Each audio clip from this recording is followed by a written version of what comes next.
89.1 FM, the Lakeshore. It's time for Midwest Beat, a program all about music and the people who make it. I'm Tom Lounge as your host, and tonight I welcome to the Lakeshore Studios a gifted artist I've had the pleasure of knowing as a friend for over 3 decades.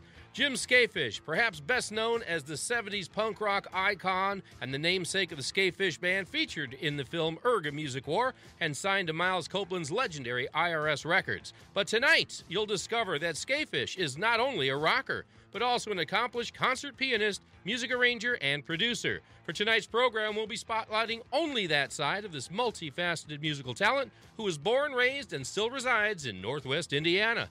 Stick around, we've got some great holiday music, jazz piano trio style, and the man himself, Jim Skafish, joining us. But first, your headlines on the Lakeshore.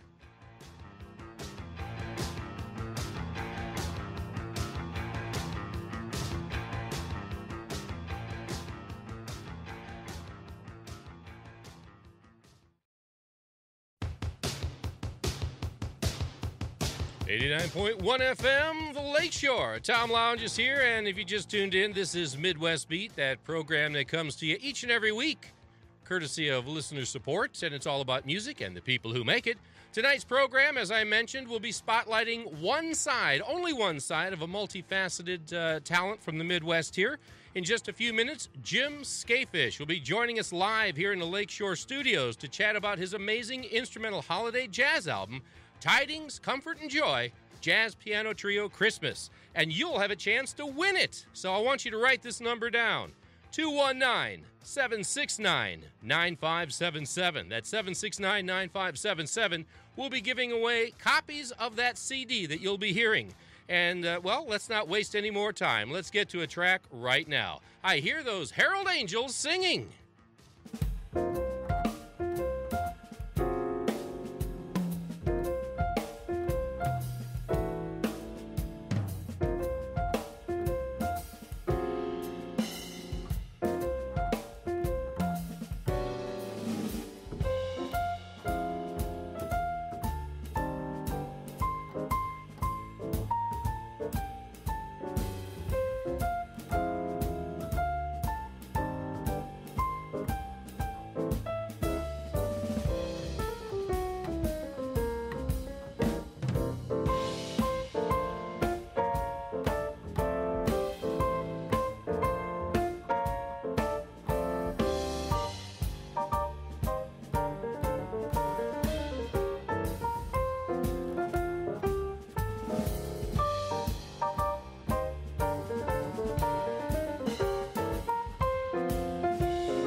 .1 FM, the Lakeshore, where those Herald Angels are singing. It's Hark, the Herald Angels Sing, of course, an instrumental jazz piano trio version by my in-studio guest this evening, my old friend, Jim Skafish. He's here. It's so good to be here. Thank you for having me. It has been so long since we have seen each other, and we've been friends for over 3 decades. Over 3 decades, and I'm really happy to be here. I'm so glad you invited me. It's interesting, Jim, because I've known of your different progressions and different eras and different styles over the years. I remember coming to your house, and you were playing piano for us. I think a Hoagie Carmichael song, if I'm not mistaken, and then you did some classical. So, but this is new to so many people that don't know you personally, that just know you, Jim Skafish, the punk rock icon, the guy that did Sign of the Cross and Joan Fan Club and was very flamboyant and art, performance arts style. Sure. How did you get from the punk icon of the 70s and early 80s to jazz pianist Jim Skafish? Well, it was a much more seamless thing than people think, because back in the 80s, when I was teaching a lot of piano students, I was creating holiday arrangements for them at all ability levels of holiday classics in a jazz style or different styles. Then when I was playing solo piano for people, parties, events, I would improvise on holiday classics just in the moment. You know, sort of like, okay, you've got to get the party going, you've got to make it happen, and we'll just do it.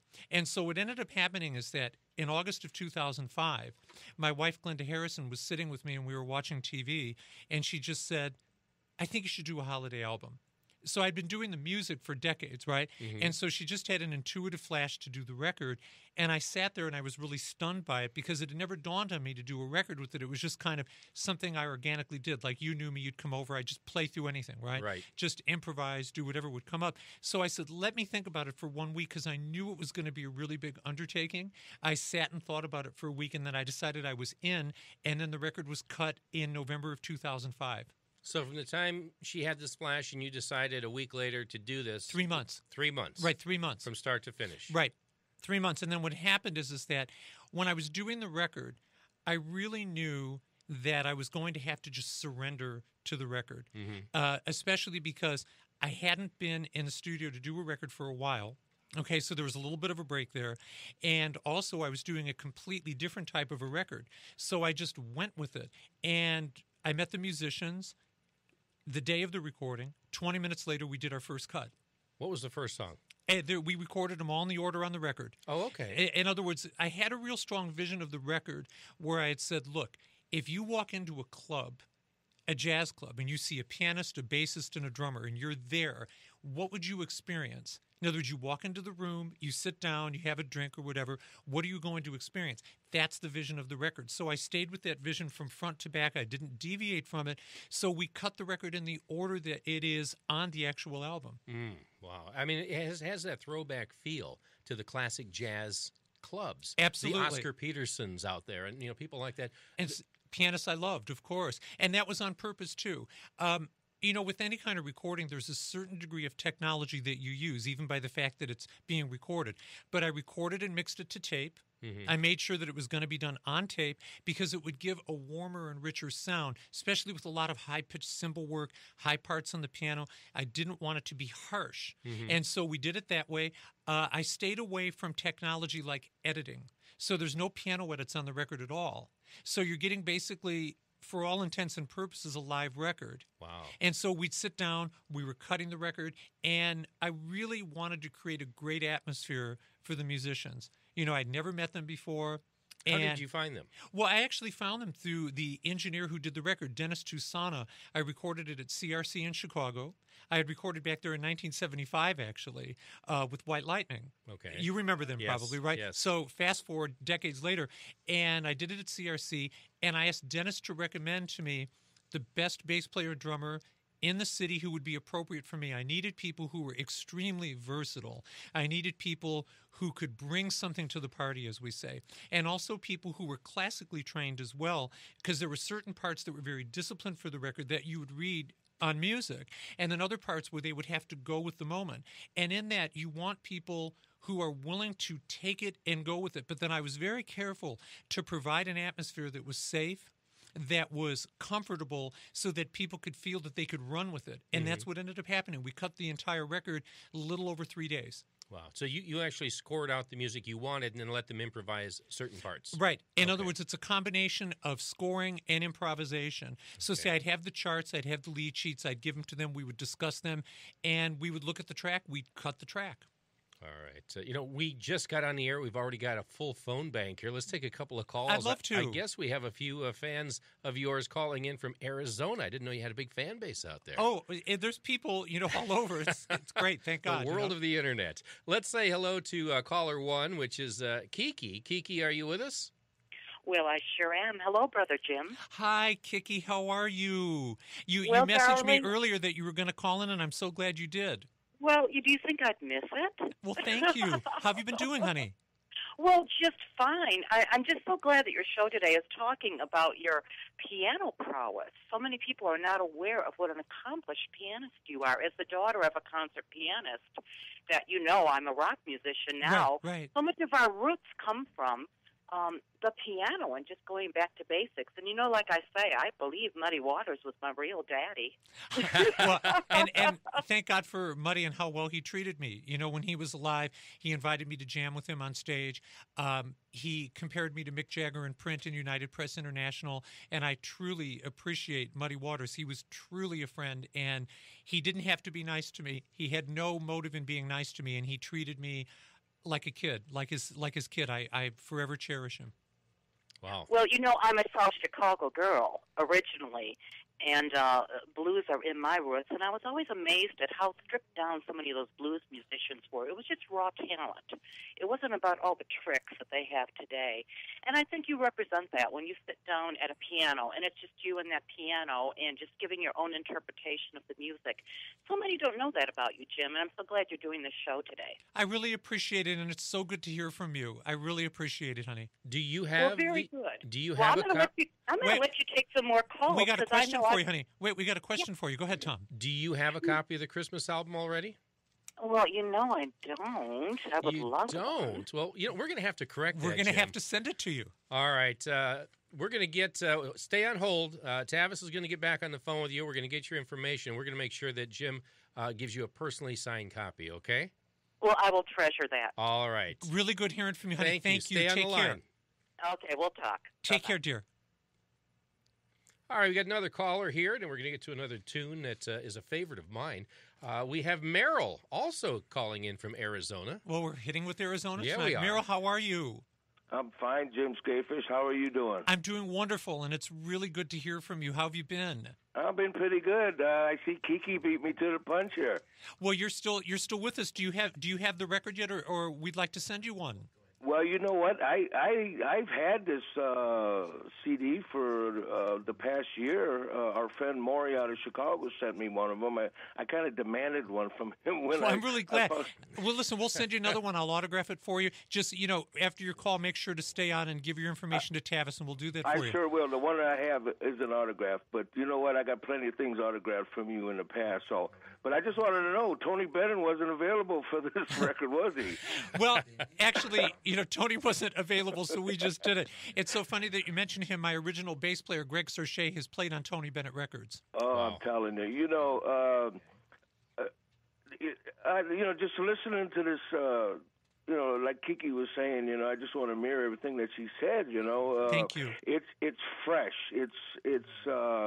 I believe it's your true talent, and I've worked with you for years back in the days, Back in the day, and it was wild, wasn't it? Oh, my Lord. I think I still got egg in my ear from Iggy Pop. From Iggy Pop, anyway. Right, when we opened for Iggy in Detroit, right. That was wild. Merrill, I'm going to have Jim come in spring, and we're going to talk all about the early years, because this one is focused on the Christmas because of the holiday, but he has so many stories, as you know. We're going to talk about some of those glory days with Jim, because you just can't fit enough Skafish into 1 hour show. Oh, no, you can't. No, you can't. But, I just wanted to say, traditional holiday music, it's great. But, the kind of stuff that Jim has on this CD, and along with some of the other jazz artists and smooth jazz artists that have come out with holiday music, I mean, it's fresh. It's a new, it makes you cope with the holiday seasons nowadays. So that's interesting that you say that. I didn't mean to interject, but that was really the intention of the record. So I'm glad that came through to you. It means a lot to me because I wanted it to have a vibration and an energy that was going to lift people at their core, not just in a sappy, corny, sing-songy kind of a way. I really wanted to reach people at a deeper core, and it was very, in a sense, emotional and spiritual for me, and I'm really happy that connected with you, and I cherish everything we shared. I really am so happy to hear from you. Great. Well, you know what? I'll be watching for you, and thanks, Tom, for getting me on. And, all right.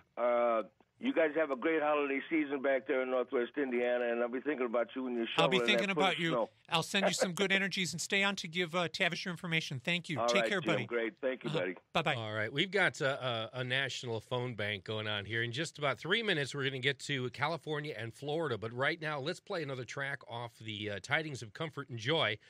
This one is the First Noel.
Reflecting back on that first Noel with Jim Skafish live on the Lakeshore, 89.1 FM. And that is off his, it's your latest album. It's a year old, but it's still your latest album, right? There has been a bootleg record that we released last year, too, but only digitally. But it is, and then also What's This came after that. It was released in 2006. There's been 2 other albums since. Oh, okay. Well, it's still fairly new. It's only a year old. It's fairly new. Tidings of Comfort and Joy, a jazz piano trio, Christmas. And when I've had this in the car, a couple people thought it was the guy that did Linus and Lucy, Vince. Okay, Vince Guaraldi. And it's like, wow, has he got a new album out? I'm like, no, but you here. like it? He's not here on Earth anymore. I know, and it's like, okay, well, here it is. But they love it because the people that love the Linus and Lucy Christmas stuff are falling in love with this album. Oh, it's wonderful. I appreciate that. Like you've picked the baton up. I appreciate it. Now, we've got a couple other copies of this to give away, and we've got a couple callers. I do want to touch on something real quick. Yeah. You mentioned in different things that we've talked about getting ready for the show about Stan Kenton, right. That he heard an early Skafish demo, and of course that would have been the punk stuff, the right. new wave stuff. Well, Stan Kenton served a very important purpose in the sense that in August of 1976 he heard the first Skafish band rock demo, which had Knuckle Sandwich and songs like that. And he said, whoever did this is a genius, which helped to create my management deal because he was managed by Scott Cameron, who ended up managing me. So in a certain way, he served as a partial bridge, at least, to help me to get that management deal. And I was always forever grateful to him for that. And Scott, of course, also managed Willie Dixon. Willie Dixon, Muddy Waters, Mighty Joe Young, Stan Kenton, and myself. Wow. At That's that nice time. Company to be in, Jim. It was really different company. In fact, they had a little postcard of all 4 of us together, and it's like, who's the odd one, Wow. as a little joke. But it was great company to be in, and especially because Muddy Waters and Willie Dixon embraced me so wholeheartedly, and they had no motive to do it except that they saw the similarity. In other words, my alienation was their alienation, even though we were different from a socioeconomic background. Mm-hmm. But they really got that, and they included me right in from the beginning. I was like an 18-year-old, really out there kid. So it was a great experience, and it really was heartwarming to me, truthfully.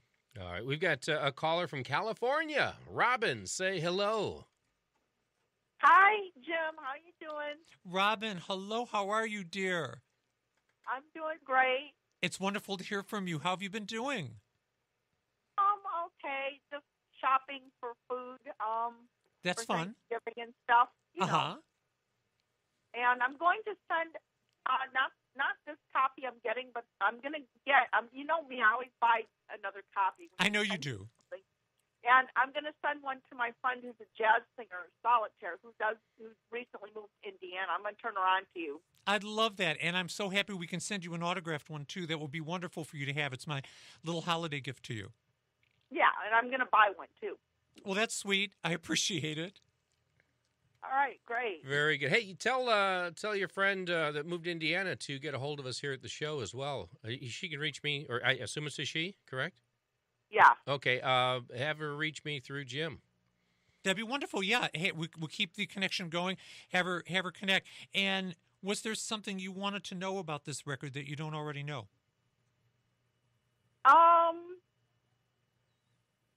Or you're just good really. with it? Well, cool. Just enjoy it. What inspired you to do this album? It's wonderful. I usually don't. I hate to admit, I usually don't like Christmas music. Well, most of my audience doesn't. Yeah, I love this one though. That was kind it's of fresh and it's new. Yeah, thank you. That was kind of what ended up happening with this. I'll tell you the inspiration for it. It was much more organic than it may seem because I was improvising music from when I was 6, 7 years old. I studied jazz with Willie Pickens at the American Conservatory of Music in Chicago while I was still in high school, and he's an international jazz legend. So jazz has always been a part of my musicality. But when I started with punk and alternative and indie, my shock value, you could say, was so overwhelming that people didn't get the musical part because there was even a jazz influence back then. So this kind of evolved more organically than it may seem. It wasn't calculated, And keep in mind, if you're a pop artist or a jazz artist primarily, there's a rite of passage that everybody does the holiday record. But if you're primarily known for punk, alternative, and indie, it's very unlikely for that kind of a record to come from that sort of an artist. So I was really excited to do something so opposite, and the inspiration really came from my wife Glenda when she had that intuitive flash in August 2005. So, thank God for her. Oh, can I tell you something funny? Yes. Willie Pickens is Solitaire's piano player. Oh my God! So I've met Willie Pickens.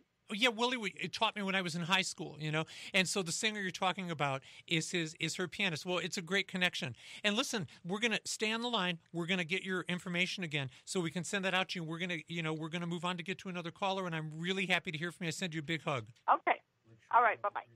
All right, that's Robin from California. We've got a call coming in now from Florida, from Alan. Say hello to Alan. Alan, hello. Hi, Jim. Is this the dedication line?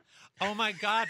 From when I was 13, back yeah, then. buddy. How you doing, Jim? It's good to hear from you. How have you been all these years? Oh, fantastic! I must have been living in a cave the last 20, 30 years because I never knew you were a musician until like last year or so. Well, hey, it's always good to find out. It's always a surprise somewhere. Better right? late than never. Exactly. And what you need to do is, along with coming out with albums, you need to write a book about these little ditties you've been coming up with historically about you. It's great. Oh, I'd love to. And, I really want to do that. It just hasn't been something that's unfolded yet, but I will do that book, I promise. And when the time is right, I will do it.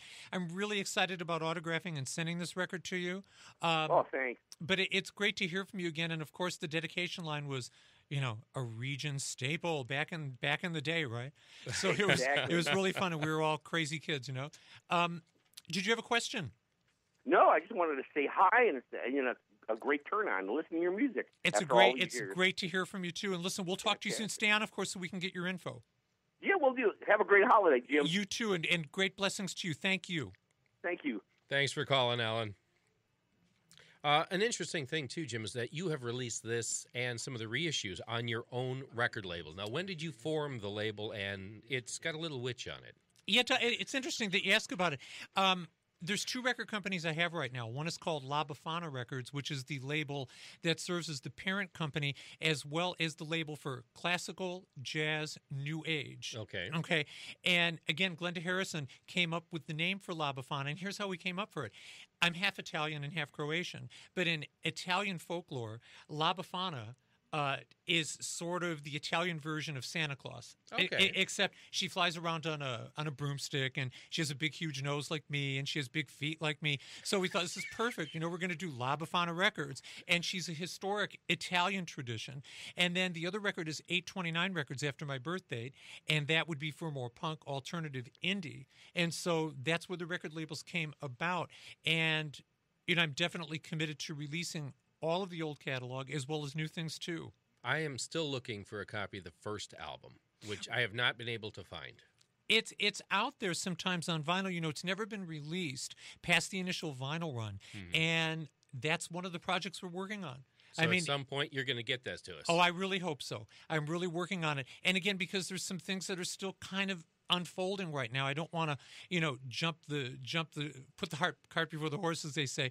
But yeah, we're working on that. All of the old catalog we're working on getting re-released. Most of everything I already own, some of it that's still in process, and all of it hopefully will see the light of day. I would love to do that for my fans. Now, we've had a lot of compliments on the fact that you're doing jazz here. A lot of folks, as we've heard, didn't know you were doing this kind of music. Right. Do you have more in the works? Yes, I do. Right now, I've got almost 2 albums worth of new holiday jazz arrangements. I'm working on them pretty much daily and looking to get them recorded. I don't have an actual date yet, but I'm certainly in process of doing that. And what I'm trying to do with these new arrangements is sort of build off the first album. I was really happy with the first album. And so what I'm trying to do is just build on it. In other words, what would be the next logical evolution of the album? So I'm hoping that the arrangements are a little bit more a little bit more intense, a little bit more energized, a little bit more dazzling, and hopefully just building from what we had, but hopefully making it better if we can. No target date yet.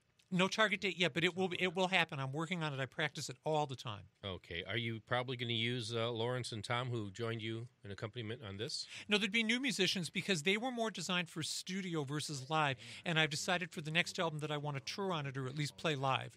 And so I would get different musicians who were more available to do a live type of a format. Even when we did this album, there was a lot of television shows that wanted us to appear, but it wasn't set for that, and it all happened so fast that it kind of got away with me, kind of got out of control in a way because we were, television shows wanted us, local and national, and we didn't get a chance to do it. So this time I would get a bass player and a drummer who are ready to tour with me too.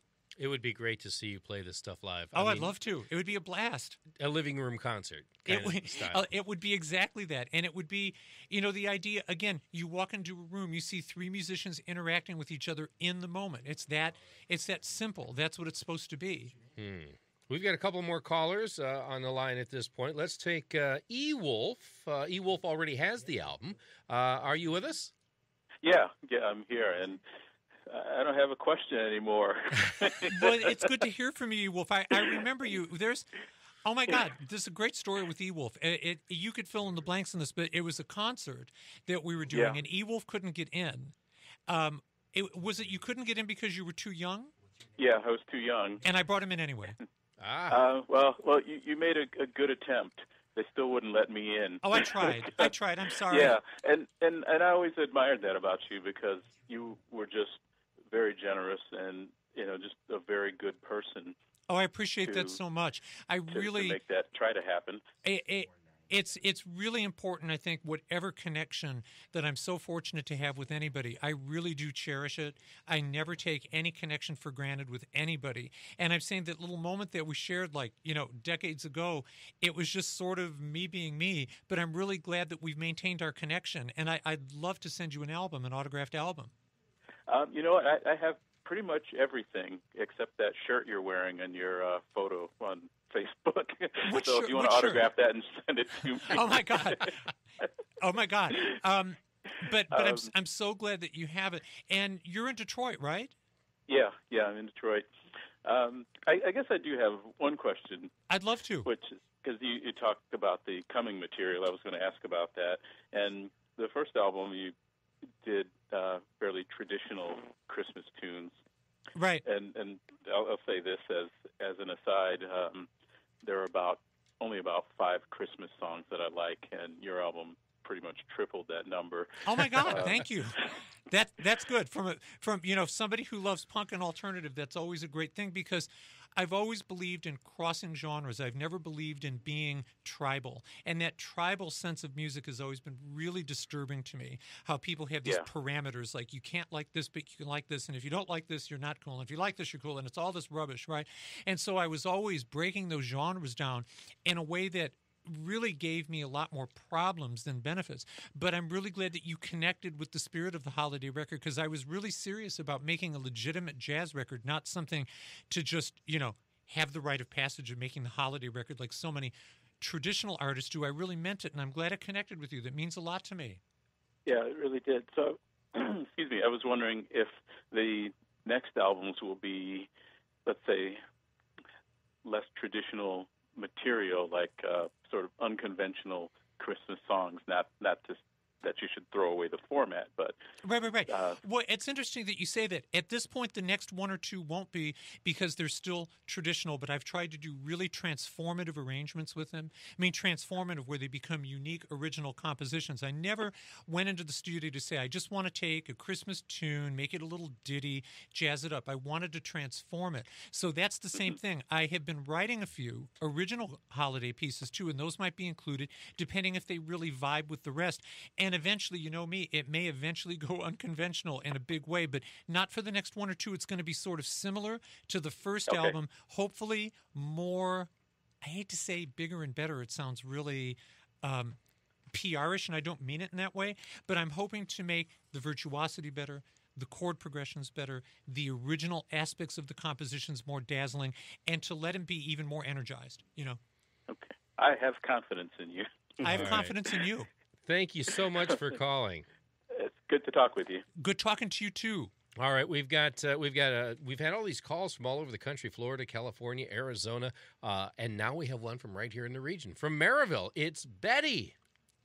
Hi, Betty. Hi, Jim. How are you doing? I'm wonderful. How are you, dear? I am fine. I've got kind of a little story, and then I have a couple of questions. Let's hear it, honey. Years ago, and I do mean years ago, I think it was maybe 35 years ago. Okay. You were looking for a female keyboardist. Okay.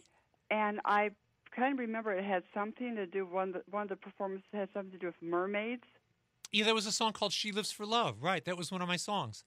Right, and I came to audition. Unfortunately for me, I didn't make it. Oh, I'm so But, sorry. But that's okay. I went on to be with other bands, and I'm a music teacher now. Oh, wonderful. But I just wanted to say that, I mean, and that's something that I've remembered all these years. Oh, it's so wonderful. And you are, such an amazing talent. I'm wondering, where did you get your musical training? Well, did the training. you take lessons as a child? Because I know you teach now, don't you? I have taught. I'm not teaching right now. I've taught at the college level. I've also taught for government programs. The one specifically, the Suzuki program out of South Chicago, Illinois. Okay. But I started training when I was 6 with a blind teacher, actually.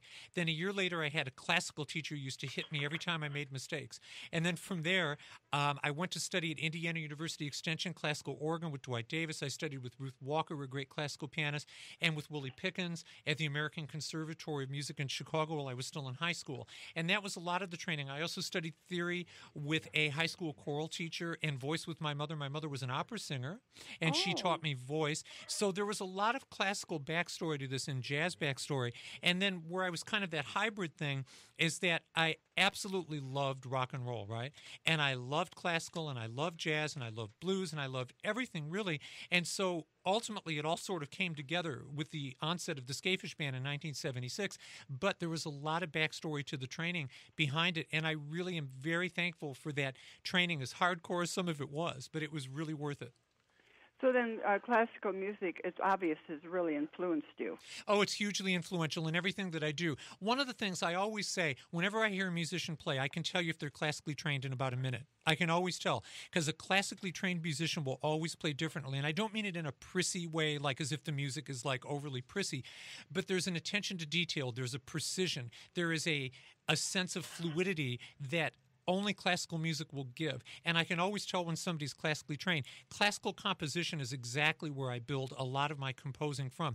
I can always hear the difference between, say, a pop writer and a classical writer, and even a pop writer who's had classical training. Because with classical, writing, it gives you a real strong attention to theory, to detail, to structure. And as rebellious as I've been, musically, there's always been a real solid sense of structure in addition to the outrage and the groundbreaking stuff, too. So classical music is hugely important to me. In fact, I do plan on doing classical records in the future. Oh, that would be wonderful. I'd love to do it. And also, we're going to send you a CD. We would love to do that. Oh. Is that okay with you? Well, thank you, Jim. I really like that. I would love for you to have it. And stay on with Tavis and he'll give you the information. I'm really so glad that you taught and that you touched so many people's lives. Thank you for connecting with me today. Well, thank you, Jim. Bye-bye. All right. Bye, Betty. All right, we've got one more caller, and then we're going to get back into a song, and this one is also from Arizona. Again, a hotbed of Jim Skafish fans there. I love Arizona. It's Mary, and Mary, say hello to Jim. Hi, Jim. I'm sick, but... Oh, honey, don't strain your voice. Hi, Mary, good to hear from you. How are you doing? I'm good. I'm Kiki's friend. Oh, wonderful. Mary, and you play too. Don't you play too? Don't you play guitar or bass? Oh, no, those are just pictures. I saw a picture of you. I thought it was you when I heard your voice. I can always connect a person, but it's great. The picture was cool. What's going on, dear? I just wanted to call and say hi, and I just adore you. I adore you too, and I appreciate it so much. I'm really excited to be able to send you a CD. We'll send an autographed CD to you. Make sure to stay on with Tavis. Do you have a question or a comment, honey? No, I'm your new fan. Well, that's great. I'm so glad, and I appreciate the connection. I'm really glad we're talking right now, and I'm, thinking some good thoughts at your voice. We want your voice to come back right away. Thank you. I appreciate that. Absolutely. And like I said, I hope you enjoy the holiday record. We'll get it out to you and everything, so it's great. I know I will. It's great to hear from you, and hopefully we're starting a long and fruitful, wonderful connection. You got it. Take care, baby. Absolutely. Thank you, Mary. All right, Jim, one of the things that I am interested in is how people can get this album. Is it available only online? Is there still brick and mortar stores out there willing to carry independent labels? Yeah, well, there's not a lot of brick and mortar stores, but right here in the region, you can get it at S&J Records on Kennedy Avenue in Highland. Right, you can get it there. Besides that, if you want to get copies, Amazon sells it. CD Baby sells it. If you're interested digitally, iTunes sells it. It's also available, on streaming services too. But those services have it, and it's available to get. Okay, how has this album been selling? Well, I started doing independent records in 1987. As you know, I was the first American artist and the second worldwide to be signed to IRS Records, one of the biggest independent labels of all time. And you were signed by Miles Copeland. By Miles Copeland himself, who is, right. of course, connected to the police, the man that's Stuart Copeland's brother. And exactly. I mean, he was an icon of that era. Right. And Miles Copeland signed me. And so after I was no longer working with IRS Records, I started putting out my own records in 1987.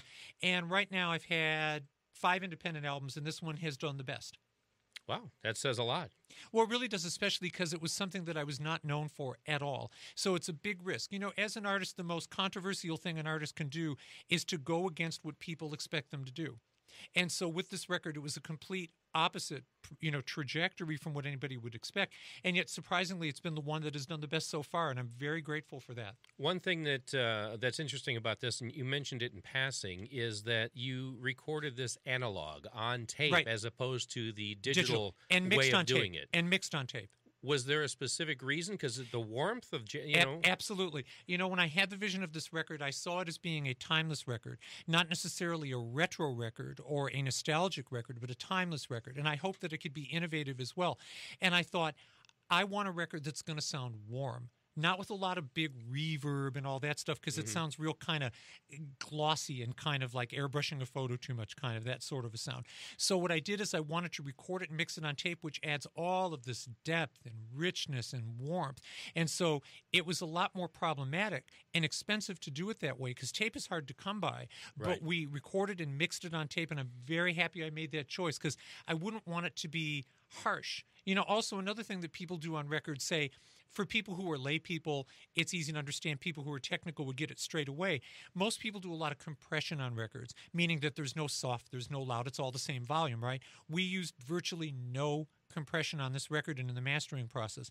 Also, a lot of records do a lot of artificial brightness, kind of like sweetening the record, making it real trebly and bright to make it sound glossy and finished. We used virtually no artificial brightness on the record. So again, staying true to the concept that you walk into a jazz club, you sit there and you see 3 people playing. What would you experience? That's exactly the way that I did this from front to back. And there was not any overdubs? Well, there was no overdubs in the sense that the takes would be spliced or redone. There's no piano edits.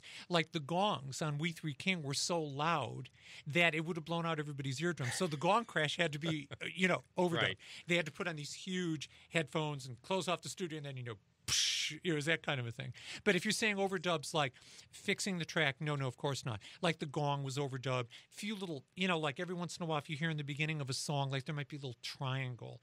And since we're in a drum booth, we might, go back and do a little triangle. But for all intents and purposes, this is a live record, and the takes are cut completely from beginning to end. No piano edits. So it stands on what it is. And what I really like about the record, for me personally, is that the way the dynamics change throughout the record. Sometimes the bass comes up a little bit more. Sometimes the drums come up a little bit more. It gets louder. It gets softer. It's really organic, and it's refreshing to me because so much music today is so highly compressed, right, where you don't have any variation at all. And I don't mind that kind of music, say if it's dance music or hip-hop, you sort of want that sound, but I also wanted to get away from it on this record. Well, let's play another track. Let's get to track number 2, which is a traditional favorite. Let's Deck the Halls of the Lakeshore.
What an amazing song. Decking the halls of the Lakeshore with Jim Skafish and the holiday music off of Tidings of Comfort and Joy.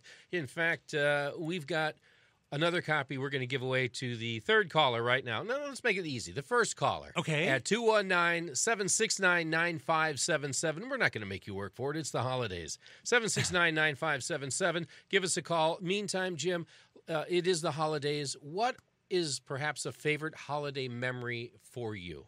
Oh, there's so many good musical ones. Here's one. When I was a kid and I was studying classical piano and classical organ, my father, who was still alive at the time, was directing the choir at our church, and my mother was singing for it. She was a great opera singer. So we had this choir of kind of singers, and some of them were opera singers, and my dad was directing and I was playing the music.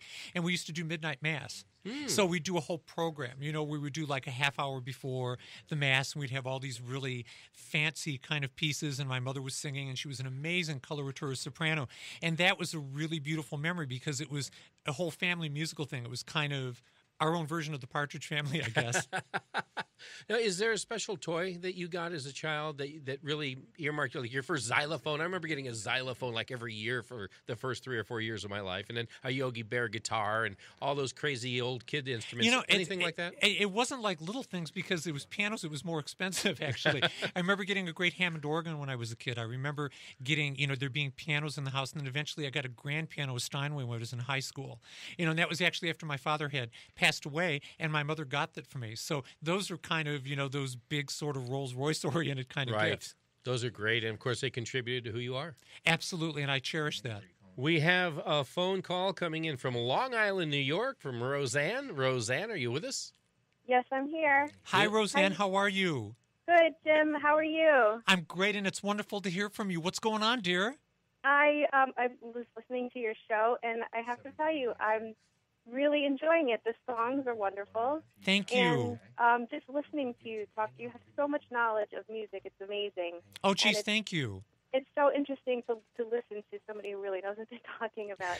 Oh, thank you. I'm very humbled by that. Thank you, honestly. Well, I don't know if you recall, but I took lessons from you maybe like 15 years ago or so. And I do recall. And when I heard, that's why I was talking to you like, Roseanne, hi, because a voice and energy, a person's vibration always stays with me. And I do remember, thank you for that connection. Yes. I took lessons after I moved to New York, and well, it just wasn't quite the same. I enjoyed it so much more. When if I had stayed in Indiana, I would have continued my lessons. But oh, geez, thank you. I really enjoyed the lessons, and I remember you playing certain classical pieces, and I was just blown away because to hear someone play like that right in front of you, it was just really oh, geez, thank you. Very amazing. And you know what I always say to people, too, and it's not meant in any kind of a musical elitist way. I always tell people, study classical music. It's like doing sit-ups. It's like doing push-ups. It will really help you to play better. And I'm not saying that everybody has to play classical music. It's not coming from a highbrow point of view. But if one gets the opportunity to do it, their musical reach and their musical technique and their just understanding of music will grow exponentially. But is there a question, too? We want to send you a CD autographed. I'd love to do that. But give me a question. Sure. It's actually about voice. I've been singing since maybe 3 years old. My father was a musician, and so I grew up with music, and I've never had lessons. Okay. I think I sing pretty well considering I've never had lessons, but I'm in my 40s now, my early 40s. So I'm wondering is it worth it for me to start taking lessons at this point? Oh, of course it is. Let me say this, and I don't have a lot of time to get into voice, but the thing I would say, I've also taught voice, and I understand voice very well. The most important thing if you're going to study voice is make sure that you do not hurt your voice. In other words, nature made the voice to work in a certain way. Don't strain it, don't hurt it. And whoever you get as a teacher, you want somebody who doesn't mold your style as much, is who will give you the technique to find who you are in a way that does not hurt your voice. Okay. Well, All right. That's great advice. Thank you. Thank and you, listen, stay Roseanne. on to give your information to Tavis, too. All right, we've got one final caller, and we got to make it real short. Danny, we got to keep it tight. We got to get out of the studio here. So Danny's calling in from Georgia, Jim. Dan, hi. Yeah, hi, Jim. Oh, my God, it's Dan Winter. How are you? Good. It's wonderful to hear from you. I caught the show. I love hearing you talk. It's It just reminds me, though, when you used to hang out at our house, and you and Mark, and you guys would, play piano. And really, what you're doing in this album is really an extension of how you've always played. In high school, you'd take a very... we'd almost, it would be humorous. You'd take, a really conventional song and then do it in that sort of atonal way. And turn it inside out, Jazzy, yeah. Mark was such a great talent, too. I miss him so much. Oh, yeah, sure, yeah. And but what is that? That's what I was saying. The record. I mean, as you know, you've been for many of the passages there with me. Is that the record was real organic? It wasn't this big U-turn that it was perceived to be, and that's what I'm trying to let everybody know who's not aware of it. But you were there all along, and I think that's why I like it so much. Because it reminds me of those days. I appreciate that so much. I'm sending you a big hug.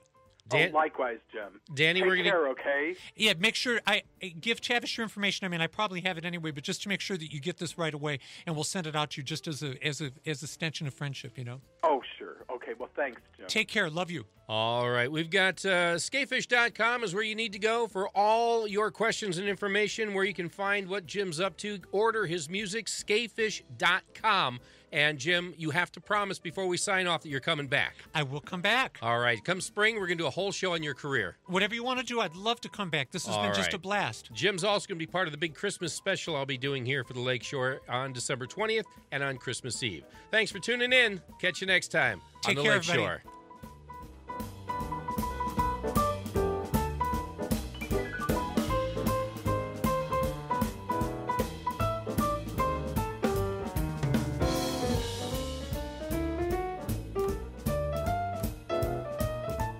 WLPR FM Lowell.